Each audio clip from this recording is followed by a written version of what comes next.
We'll look at some of that too. Again, we're looking at the origin. We want to look at the roots of these things.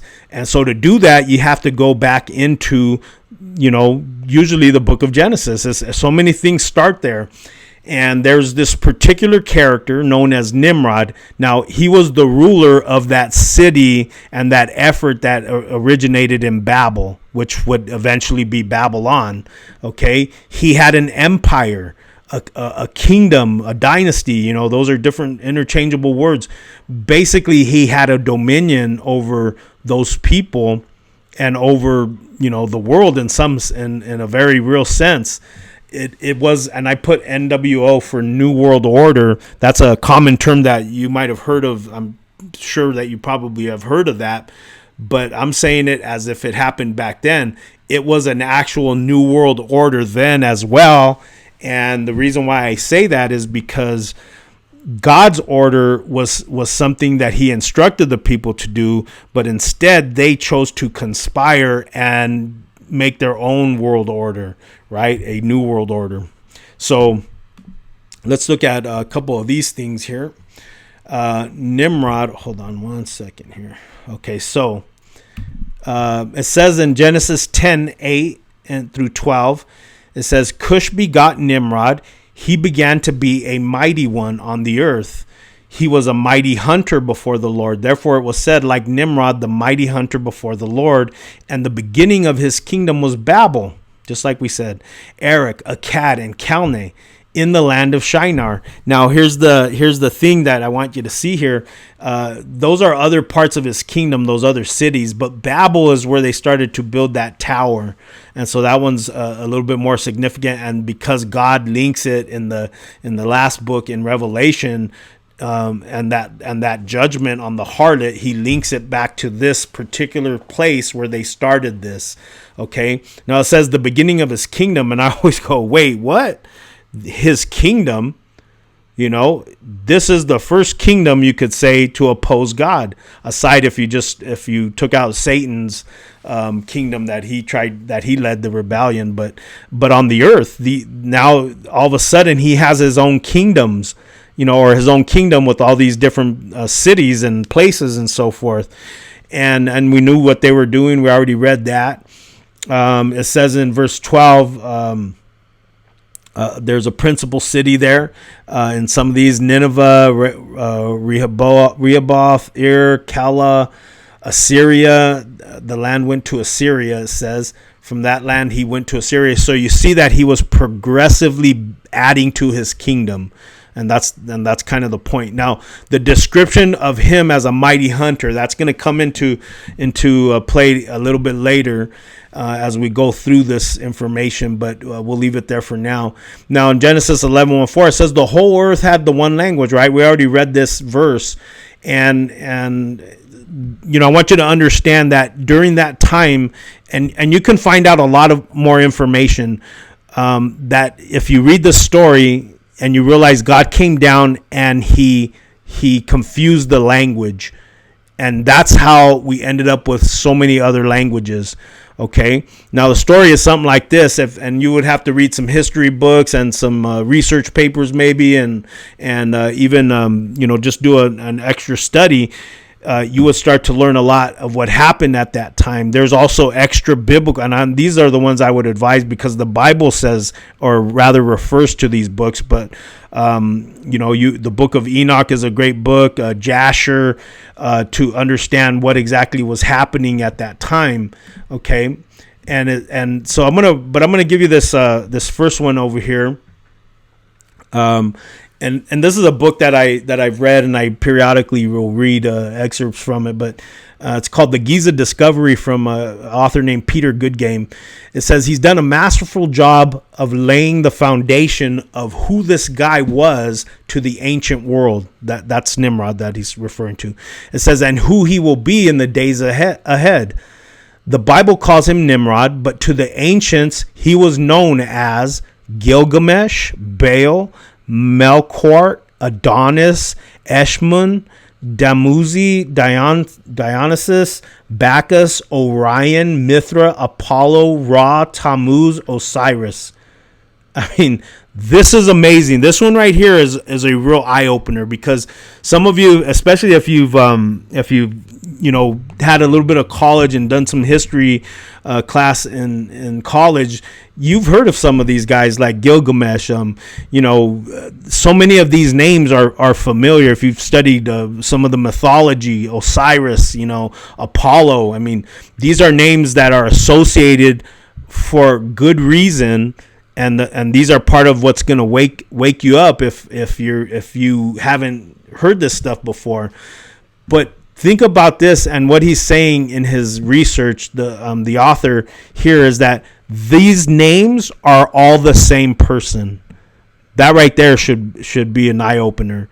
Okay, the reason is because Nimrod, as he's referred to in the Bible, and even he's referred to in with some of his other names in the Bible as well, and I'll show you here in a minute. But when God came down and confused the language, some extra biblical books and other books, they basically say that the people started their language got broken into 70 different languages. So you're talking about 70 different names possibly that they were referring to him as.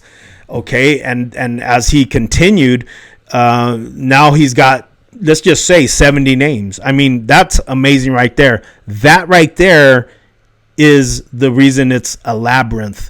Finding out the origin of all this idolatry, this harlot's work over time.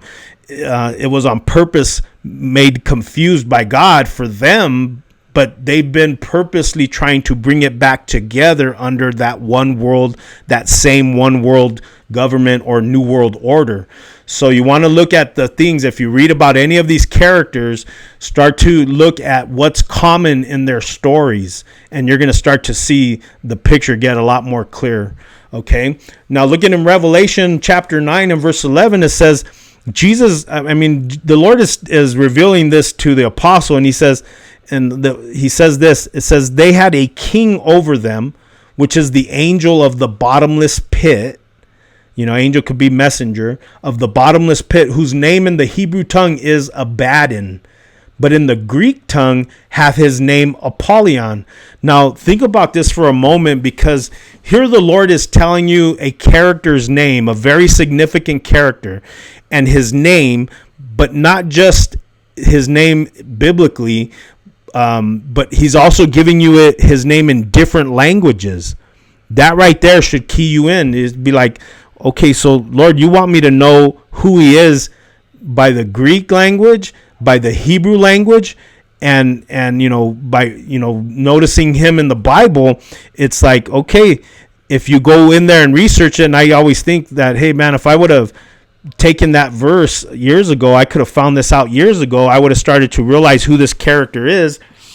And just like back then, they were worshiping him. He was their ruler, and he was their king.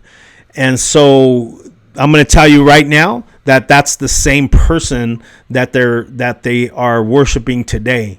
Who's they? Well, they are the conspirators, the Illuminati, the deep state, and we'll start to look more and more at some of these names that they've been given. But this one right here, like I said, is an eye opener. What I'm gonna say is I will refer to him mostly as Apollo, because that's the more common name as he's referred to here in our country. I mean, they don't get me wrong, they refer to him a lot in the other ways, but that one's a very popular name. And keep in mind his history and who he really is. And don't think for 1 minute that these people that, for example, the moon landing missions and all that stuff, that they don't know who they are referring to. They absolutely understand who Apollo is when they named him. You'll start to see that start to shed light on things of what they were actually up to when they did all this. So like I said, that's all part of the labyrinth. Okay, that's what makes it so confusing to research and to be able to understand and what they're doing. What exactly is it that they're conspiring to do? Okay, so, well, let's look at the Egyptian. Just a couple of references. Here's Egyptian mythology, Greek mythology. This other book right here, off to the right, by Scott Lewis, it says a collection of classic stories of Greek, Celtic, Norse, Japanese, Hindu, Chinese, Mesopotamian, and Egyptian mythology. Look, probably every major culture has their mythological stories and characters and gods. Just the same way, in the same way that they all have, all the major people groups have a flood story in their history. They also have this, because those two events occurred very near to each other. What resulted, in from the flood and what happened afterwards, they're linked, and so you can study the history of these major nationalities, and you'll come to see some of the common stories that they have. And like I said, and you put those pieces together and you'll start to realize who the characters really are. I'm going to say that Nimrod is the most famous of all of them. Okay. Notice here in this picture right here, it says human hybrids of ancient Greece. Okay, I want you to understand this, because this part really is part of the foundational paradigm to understand, well, what is the whole reason for, do we just, I think a lot of times, at least early on, when these characters, we were thinking that they are figments of our or not figments, but just people imagine these characters and wrote stories of things that they imagined or something like that. And I'm gonna say, no, I'm starting to, and well, I have for a long time. I realized that a lot of these stories are true. It wasn't people were just stupid back in the day. I think we get that paradigm because of the theory of evolution and us thinking, hey, we've progressed and we've grown smarter over time. Mankind was kind of like, foolish or not too bright back then. They had just come out of the caves or whatever and learned to play with fire, and so they made up all these characters. That's not the truth. If you go by the Bible, it's pretty plain here in Genesis 6. It says what happened here during Noah's time. It says there were giants on the earth in those days, and also afterward. Not just in those days, but afterward also. That part is really key. I didn't highlight it because I don't want to go too far into that right now. But it says when this happened, it says when the sons of God, that's a reference to the angels, and specifically the fallen angels. When the sons of God or fallen angels came in to the daughters of men, and they bore children to them. So you're talking about half angel and half man or half human. What were they then?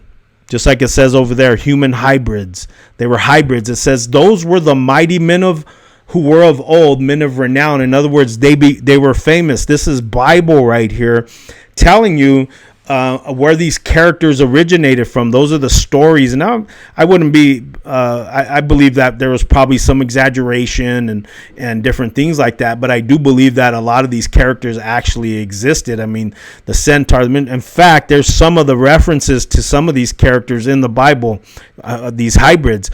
But what a lot of people don't understand is that that's actually what caused the flood. It wasn't man's sin. God always had the answer for man's sin. From the foundations of the earth, he knew that he was going to die for us on a cross and pay the price so that sin would not be in the way of our relationship with him. So he always had the answer for sin. The reason the Lord sent the flood was because if you read it in its context, it says the whole earth became corrupt. The seed of man was becoming so corrupt.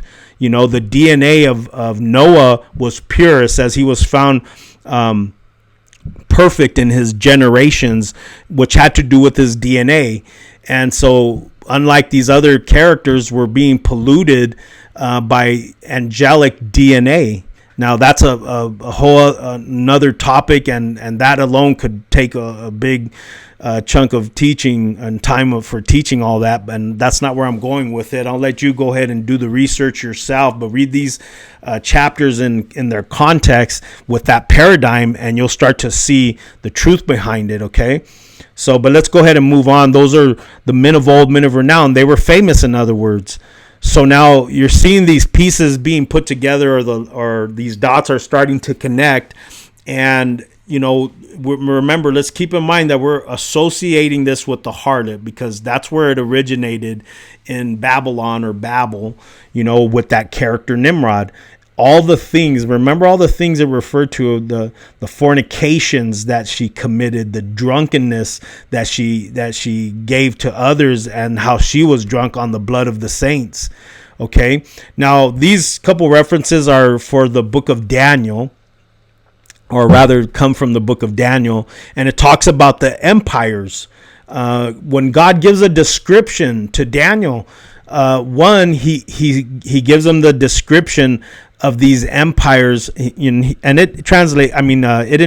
He interprets the dreams rather in the story, but he describes the empires as beasts.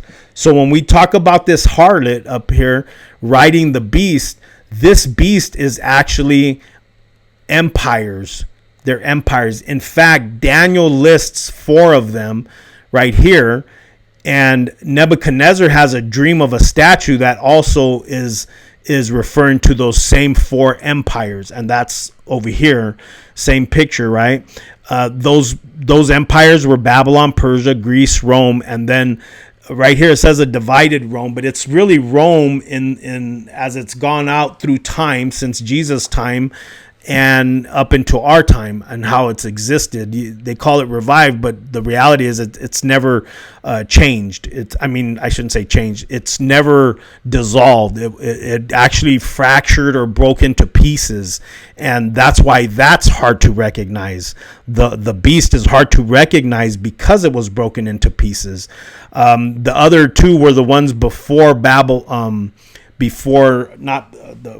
Babylon, but like the other dealings they had with Israel, because it started here in Egypt, where they became really a nation. Then the adversary to them became Assyria, and throughout much of the same time, and then they were carried off into Babylon by Nebuchadnezzar, which starts and begins the story of Daniel. Okay, the reason why we know that these beasts and or statue and or empires all associate with this 7-headed beast in the book of Revelation is because when it describes this beast, it talks about these same parts of these kingdoms as part of this beast, the same description. Okay. So we I don't want to go too much into that part in here, but I am going to take you through a little bit, because it's important to recognize the beast and how it's distinct from the harlot, because remember, they're working together, but she's really in control, and in one sense, the beast doesn't like it. Here's just another picture of it, a different picture. Right here, it shows the beast as being the bigger of the 2. But again, it's the one who's controlling the beast, right? That's who we're studying today. But I'm going to show you real quick the beast, because I want you, first of all, I want to give you a full spectrum or a broad view of what we're dealing with here. But when you make the distinction, when you realize and understand who the beast is, then it's very simple to see who the harlot is, and vice versa. It's not that it's simple to recognize the harlot in all her attributes, but it's easy to see the dynamics between the 2. Okay, and we'll go into that. But here's just an example of where we're going in this spectrum. From, let's say, the book of Revelation, where it's a beast and a woman. This same picture here on the left side, has to do, let's say, with an oriental flair to it, and a story that's associated. So if you see movies or read books and think about it, just like the one on the right, this one's from Disney, right? Well, they've made it. I don't know if the original story's from them, but you've all heard of this one, Beauty and the Beast.